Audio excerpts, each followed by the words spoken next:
Sir. Madam madam ఈ episode వీళ్ళ story ఇది ఏదైతే ఉంటే వింటుంటే నాకు చాలా కష్టంగా ఉంది. ఎందుకు? ఏ కేసులో అన్నా కానీ అబ్బాయి తప్పు చేసినా తిడతారు రమ్య గారు, అమ్మాయి తప్పు చేసినా చంపల పగలగొట్టి తిడతారు అని. ఈచ్ కేసు డిఫరెంట్, కేసును బట్టే మాట్లాడాలి. మగవాళ్ళ మీద కేసులు రిపీటెడ్గా వేయడానికి అవకాశాలు ఉన్న జనరేషన్ ఇది. ఎందుకు? ఒక 10-15 ఇయర్స్ బ్యాక్ వరకు చూస్తే పూర్తి డామినేషన్ మగ జాతికి సంబంధించి కుటుంబ సభ్యులు వాళ్ళు. ఏ రేంజ్ ఆఫ్ క్రూయాలిటీ ఉండేదంటే డౌరీ ఇవ్వకపోతే లేదా ఎంతకంటే బెటర్ కోడలు వస్తుంటే తీసుకెళ్ళి అలా తగలేసే సిచ్యుయేషన్ నుంచి వాళ్ళకి వాళ్ళే ఉరేసేసి సూసైడ్ చేసుకుందంటే కూడా అమ్మాయి తల్లిదండ్రులు కేసు వేసే పొజిషనే ఉండేది కాదు.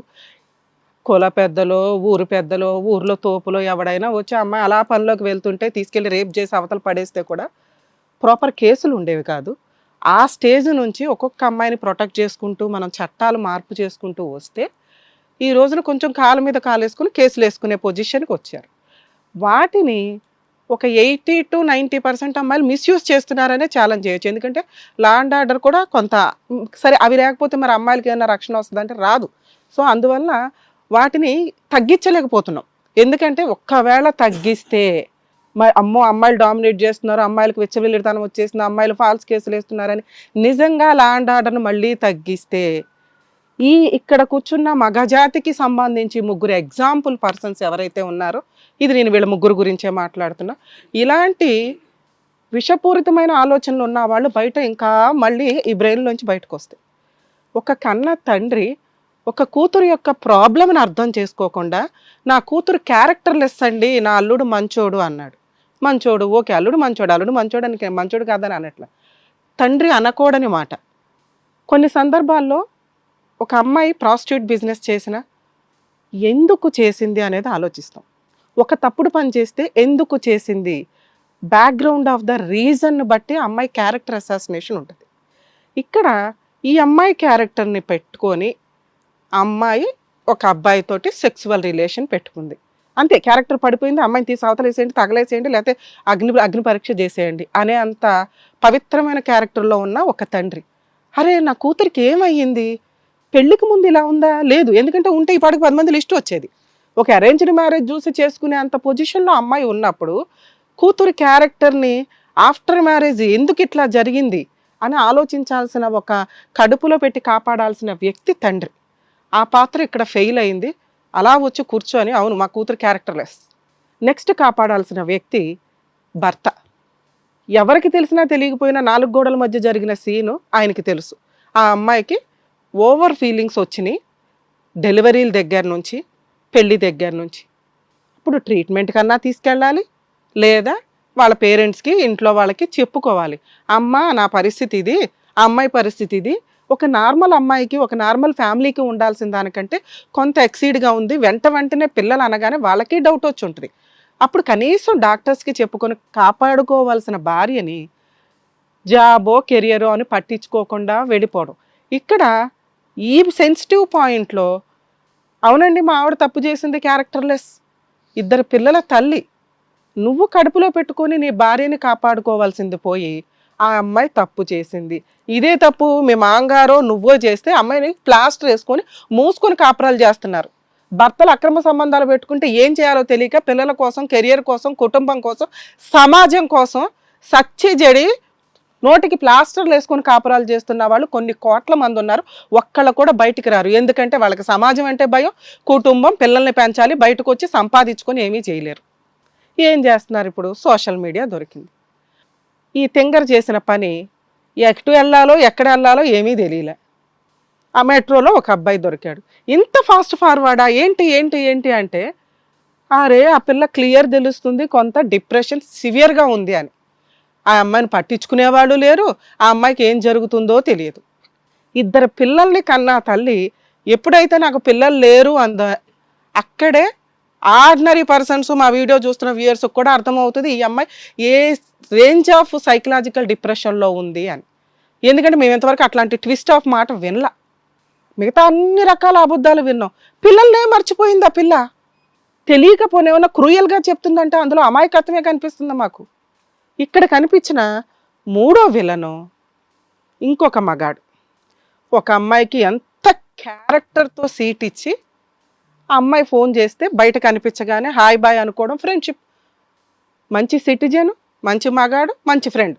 ఇంతవరకు ఆగితే ఒక మగాడు ఎప్పుడు గొప్పోడే. అది దాటి ఎప్పుడైతే ఒక పెళ్ళైన అమ్మాయిని, పెళ్ళిగాని అమ్మాయి అన్న ఒక అమ్మాయిని శారీరకంగా వాడుకోవాలి అని చూశాడో, ఎంత క్రూయల్ మృగమైతే ఇతను ఇక్కడ కూర్చొని నన్ను కాపాడండి అంటాడు. ఎంత దారుణం. ఒక అమ్మాయిని కూర్చోపెట్టి ట్రిగర్ చేసి పడేసాం. కాపాడాల్సింది ఇక్కడ ఆ పిల్లని కదా. ఆ అమ్మాయి తప్పు చేసింది, సైకలాజికల్ ప్రాబ్లంతో తిండి తినక బెగ్గర్స్ నైట్ టైము ఫుట్పాత్ల మీద పడుకున్న వాళ్ళని రేపులు చేసిన కేసులు కొన్ని లక్షలు ఉన్నాయి. ట్రాన్స్జెండర్స్ని రేపులు చేసే కేసులు. అలా వెళ్తున్నవాడు కారు ఆపుతాడు, వెళ్తాడు, రేపు చేస్తాడు, వెళ్ళిపోతాడు వాడి దారిన వాళ్ళు. విఐపీలు కూడా నడిచిన కేసులు ఉన్నాయండి. అవి కొన్ని లక్షల కేసులు. బయటికి రాక సఫర్ అవుతుంటే వైట్ కాలర్ యూనిఫామ్ వేసుకొని హ్యాపీగా ఆ పిల్ల తెంగరగా ఫోన్ నెంబర్ ఇచ్చినప్పుడు ఫ్రెండ్షిప్. ఆ అమ్మాయి ఏంటి, ఎలాంటిది, బేసిక్ కూడా తెలుసుకోవా? ఇంటికి తీసుకెళ్ళి ఇన్వైట్ చేసావు. ఆ అమ్మాయికి ఆల్రెడీ ప్రాబ్లం ఉంది, మీద పడింది. అరే నువ్వు ఒక పవిత్రమైన తండ్రివి, ఒక పవిత్రమైన భర్తవి. నా భార్య అక్కడ ఊరెళ్ళింది, అక్కడ ఎవరితోనో పడుకుందని అనుకున్నావా? నువ్వు చేసిన పని అదే కదా. నీ క్యారెక్టర్ పోతే పర్వాలా, నీ కుటుంబం పోకూడదు, నీ పిల్లలకి ఏం అవ్వకూడదు, నీ భార్య నిన్ను వదిలేయకూడదు. ఆ అమ్మాయి నుంచి నిన్ను రక్షించేయాలి. ఎందుకు రక్షించాలి? తప్ప అమ్మాయి అంత చేసినా నువ్వు అంత చేయలే. ఆ అమ్మాయి మీద పడిపోతే రేపు చేయించేసుకుంటావా? ఆ క్షణానికి నాకు పర్వాలేదండి అని అంత సెన్సిటివ్ మాట చెప్తావా కూర్చొని? ఇక్కడ పెద్ద విలన్స్ ఎవరంటే మీ ముగ్గురు కదమ్మా. ఆ పిల్లకున్న ప్రాబ్లమ్ని ఐడెంటిఫై చేయకుండా మీ ఇష్టం వచ్చినట్టు మాట్లాడుతూ టీవీ షో దాకా తీసుకొని వచ్చారు. నానా, ఇతని మీద 100% మీరు కేసు వేయాల్సిందే. ఎందుకంటే మిమ్మల్ని సార్ దగ్గరికి పంపిస్తే సార్ ఒక సర్టిఫికెట్ ఇస్తారు ఖచ్చితంగా. ఆ సర్టిఫికేట్ తోటి మైనర్ అమ్మాయిల్ని రేప్ చేస్తే ఎట్లాగో, మైనర్ అమ్మాయిల్ని ఫిజికల్గా వాడుకుంటే ఎట్లాగో, నీలాంటి అమ్మాయిని తీసుకెళ్ళి వాడేసుకొని నన్ను సేవ్ చేయండి అంటే కుదరదు. ఒక అమ్మాయిని టచ్ చేయాలంటే భయపడాలంతే. ఆ అమ్మాయే మీద పడుతున్నా. ఎందుకంటే పెళ్ళి అనే ఒక లైసెన్స్ ఉంది. నీ భార్యతోటే నువ్వు సుఖం ఎంజాయ్ చేయాలి, లేదా ఆవిడకి విడాకులు ఇచ్చి ఇంకొక ఆవిడ. ఇప్పుడు నీకు ఈ అమ్మాయి నచ్చింది కదా, 1 నైట్ స్టాండ్, మీ ఆవిడకి విడాకులు ఇచ్చి ఈవిడతో ఉండు. మరి లేదు, మీ ఆవిడకి మోసం చేసావు కదా, మరి దానికి తగ్గ పనిష్మెంట్ పడాలి కదమ్మా. కాపాడండి అని వచ్చేసావు గబగబా. అరే మగాళ్ళనే కాపాడలేక చేస్తున్నావు. మీలాంటి మగాళ్ళని ఎగ్జాంపుల్గా చూపించి ఇంకో 50 మంది వస్తారు అమ్మాయిలు.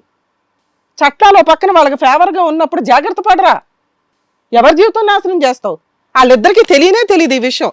నీ వల్ల మా వాళ్ళు వాళ్ళిద్దరికి ఫోన్ చేసి వాళ్ళకి పిలిపిస్తే వాళ్ళు అవునండి మా అమ్మాయి మా భార్య పనికిమాలది అని ఒక సర్టిఫికేట్ వేస్తారు. జీవితకాలం గుర్తుపెట్టుకుంటారు వాళ్ళు. మీ ఇద్దరికి గుర్తుందో లేదో ఆ గంట జరిగిన విషయం. అర్థమవుతుందా నీకు? అర్థమవుతుంది. ఇతని మీద కేసు వేస్తావా లేకపోతే కాంపెన్సేషన్ వసూలు చేసుకోవాలనేది మీరు పర్సనల్గా ఆలోచించుకోండి అమ్మా. ఇక్కడ నీ మిస్టేక్ ఏమీ లేదు. ఇది నీ ఆరోగ్య ప్రాబ్లం. దీనికి సంబంధించి నువ్వు కొంచెం రియలైజ్ అవ్వాలి. ఎందుకంటే మీ హస్బెండ్ అంటున్న మాట, మా ఆవిడకి ట్రీట్మెంట్ ఇప్పించి క్యూర్ అయితే నాకు ఓకేనండి. నువ్వు కొన్ని ఓవర్ యాక్షన్ తెలివితేటలు మాట్లాడు. ఏంటవి? మా ఆయనకు కూడా అక్రమ సంబంధాలు ఉండుంటాయండి, ఎవరు చెప్పరగా బయటికి అని. ఇన్ని తెలివితేటలు ఉన్నా దానివి పిల్లలు గుర్తులేరా నాన్న? నువ్వు ఒక్క మాట పెట్టుంటే మా వాళ్ళంతా టీవీ చూసేవాళ్ళు, నిన్ను నెత్తి మీద పెట్టుకునేవాళ్ళు. సో నీ ప్రాబ్లం అంత సివియర్గా ఉంది కాబట్టి మీరు ఖచ్చితంగా, కానీ కన్న తండ్రి చేసుకున్న భర్త కదా, మీ ఇద్దరిని రిక్వెస్ట్ చేస్తున్నామండి. మీ అమ్మాయి ఏ తప్పు చెయ్యలేదు. మీ అమ్మాయి చాలా పతివ్రతల లిస్టులో ఫస్ట్లో ఉంటుంది. ఆ అమ్మాయి తిరిగిపోతే ఏం కాదు. ఆ అమ్మాయికి ట్రీట్మెంట్ ఇప్పించాలి 100%. మీరు ఏదైనా కేసు వేసి పనిష్మెంట్ ఇవ్వాలన్నా లేకపోతే పెద్ద మనుషులు పంచాయతీ చేయాలన్నా ఈయనతో చేసుకోండి. నా రిక్వెస్ట్, నా పర్సనల్ రిక్వెస్ట్ ఏంటంటే ముందు వీళ్ళ ఇంట్లో వాళ్ళతో కాంటాక్ట్ అవ్వండి. వీళ్ళ ఆవిడకి తెలియాలి ఆ అమ్మాయి జీవితకాలం మీరిద్దరు ఎలా గిల్టీ ఫీల్ అవుతారో వీళ్ళ కుటుంబంలో ఒకటి గిల్టీ ఫీల్ అవ్వాలిగా. మా ఆయన ఒక అమ్మాయిని ఇట్లా చేశాడు అని అర్థం అవుతుందా? ఒక తండ్రిగా మీరు వీళ్ళ ఇంట్లో వాళ్ళతో మాట్లాడండి, వీళ్ళ వైఫ్కి చెప్పండి. ఈ టీవీ షోదే మీది ఒక ఎవిడెన్స్ కింద లెక్క. మళ్ళీ ఫ్లేట్ ఫిరాయించడానికి అవకాశం ఉంది. ఇంకా కేసు పెడతాడా, ఏమన్నా కాంపెన్సేషన్ వసూలు చేసి దాన ధర్మాలు చేస్తారా, మీ ఇష్టం. ఇక్కడ ఈ స్టేజ్ మీద మేము అతనికి ఏమి న్యాయం చేయట్లా, కుదిరితే పనిష్మెంట్ ఇప్పించండి అని మిమ్మల్ని రిక్వెస్ట్ చేస్తున్నాం. అర్థమవుతుందా? ఎందుకంటే ఇప్పుడు ఆమెను తీసుకెళ్ళి నేను కేసు వేయించలేను. ఆమెకి బేసిక్గా డాక్టర్ గారి అవసరం కొంచెం ఎక్కువగా ఉంది ఈ కేసులో. సార్ కూడా నాకు తెలిసి హెల్ప్ చేస్తారు, లేదా మీరు ఏదైతే వేరే స్టేట్లో ఉండేటట్లయితే వేరే ఊర్లో ఎక్కడో అక్కడ ఎవరన్నా సార్ రిఫర్ చేసిన డాక్టర్స్ దగ్గరికి వెళ్ళి కూడా మీరు ట్రీట్మెంట్ తీసుకోండి. మేడం ఈ కేసులో ఇంతేనండి. ఎందుకంటే ఆ పిల్ల మిస్టేక్ నాకు అనిపించట్లా. ప్రాబ్లం వల్ల జరిగిన ఇన్సిడెంట్లు ప్రతి అమ్మాయి ఆడవాళ్ళ అక్రమ సంబంధాలు పెట్టుకుంటే తప్పు, మగాళ్ళు చేస్తే పుణ్యం అనే పొజిషన్ కాదు. ఎవరు అక్రమ సంబంధాలు పెట్టుకున్నా అది తప్పే. దానికి ఉండే రీజన్స్ ఎతికితే ఇక్కడ నీ తప్పు కొంచెం తక్కువ కనిపిస్తుంది, ఈ ఎందుకు కాస్త ఎక్కువే కనిపిస్తుంది నాకు. సో కాబట్టి నీకు ట్రీట్మెంట్ అవసరం, నీకు పనిష్మెంట్ అవసరం. వీళ్ళ చెప్పిన ఈ ఫాస్ట్ మోషన్ కూడా అదే అనిపించింది. అంతే, మేడం అంత షార్ట్ టైమ్ లో అమ్మాయికి ప్రాబ్లం వచ్చింది. ఈయనకైతే నార్మల్గా అంత ఫాస్ట్ ఫార్వర్డ్ లో బ్రెయిన్ లేదుగా. సంతోష్ గారు, ఇక్కడ మెయిన్ రోల్ ప్లే చేయాల్సింది మీరే. ఇప్పుడు డాక్టర్ గారు అండ్ అలాగే అడ్వకేట్ మేడం చెప్పారు కదా, సో ఆవిడ ప్రాబ్లం అనేది మీరు కొంచెం ఆ ట్రీట్మెంట్స్ అవన్నీ ఇప్పించి సెట్ చేసుకొని, మీకు ఆల్రెడీ 2 పిల్లలు కాబట్టి మీరు హ్యాపీగా ఉండండి, కొంచెం జాగ్రత్తగా చూసుకోండి. ఇంకా వర్క్ అనేది బయట తగ్గించుకొని ఫ్యామిలీతో టైం ఎక్కువగా స్పెండ్ చేసేటట్టు చూడండి. ఏండి, థ్యాంక్ యూ. ఏమండి, మీరు కూడా కొంచెం మీ అమ్మాయిని జాగ్రత్తగా చూసుకోండి. రాహుల్ గారు, మీరు నా ప్రాబ్లం సాల్వ్ చేయండి అని చెప్పేసి ఇక్కడ వరకు వచ్చారు, బట్ ఇక్కడ చేసింది తప్పు మీరే. సో దానికి ఏం చేయాలనేది కూడా ఇక్కడ డాక్టర్ గారు మనం చెప్పారు. సో దాని తగ్గట్టుగా మీరు వెళ్ళండి, మీ ఫ్యామిలీని కూడా మీరు జాగ్రత్తగా చూసుకొని నెక్స్ట్ టైం ఇది రిపీట్ అవ్వకుండా చూసుకోండి. నాకు తెలిసి ఇంకా మీకు బుద్ధి వచ్చి ఉంటుంది. జాగ్రత్త. Thank you. సో ఇక్కడ వరకు వచ్చినందుకు, వాళ్ళ ప్రాబ్లం ఏంటి అనేది మీరు కనిపెట్టి వాళ్ళకి సొల్యూషన్ చెప్పినందుకు డాక్టర్ గారు, advocate madam, thank you so much. మరో కథతో మళ్ళీ కలుద్దాం. ఈ కార్యక్రమాన్ని ఇంతగా అభిమానిస్తున్న ప్రతి ఒక్కరికి కూడా శిరస్సు ఉంచి నమస్కరిస్తున్నాము. ఈ సందర్భంగా మీ అందరితో నేను ఒక విషయాన్ని పంచుకోవాలి అనుకుంటున్నాను. మేము చేసేటటువంటి ఇది కథ కాదు జీవితం కార్యక్రమం ద్వారా ఎంతో మందికి ప్రత్యక్షంగాను పరోక్షంగాను సహాయం అందుతుందని భావిస్తున్నాం. ఎక్కడ ఉండి ఇక్కడికి రాలేని ఎంతో మందికి అడ్వకేట్ రమ్య మేడం గారు, సైకియాట్రిస్ట్ డాక్టర్ కళ్యాణ్ చక్రవర్తి గారు ఇచ్చేటటువంటి సూచనల ద్వారా వాళ్ళ జీవితాల్లో ఎలాంటి మార్పులు తెచ్చుకుంటే ఆనందంగా ఉంటారో అలాంటి మార్పులు తెచ్చుకుంటున్నారు. మా ఆశయం ఒకటే, అందరూ బాగుండాలి, అందులో మేము ఉండాలి. ఇది కథ కాదు జీవితం ప్రోగ్రామ్ అందరికంటే ఒక రోజు ముందుగా మీరు చూడాలి అనుకుంటే వెంటనే డౌన్లోడ్ చేయండి హిట్ టీవీ యాప్. ఇందులో మీరు నచ్చే మెచ్చే కంటెంట్ సిద్ధంగా ఉంది. మరి ఇంకెందుకు ఆలస్యం, వెంటనే డౌన్లోడ్ చేసుకోండి హిట్ టీవీ యాప్.